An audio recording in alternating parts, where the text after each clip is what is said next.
I think you've succeeded in the smoke screen that you've provided for this administration. Na una, yung visit ni Marcos na tinatawag nila na a success where we got a 1% reduction of the 20% imposed tariff on us. So, tsaka yung baha dyan, ginagamit mo pa yung demise of the people, to divert real issues. So kung gusto mo talaga, dalawa lang yan.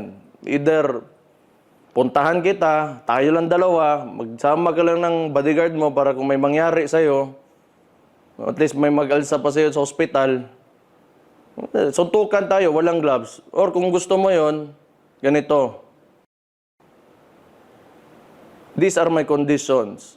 Pakiusapan mo yung amo mo na presidente and let it come out of his mouth that all elected officials should undergo a hair follicle drug test. Papalagan ko yung charity mo na yan.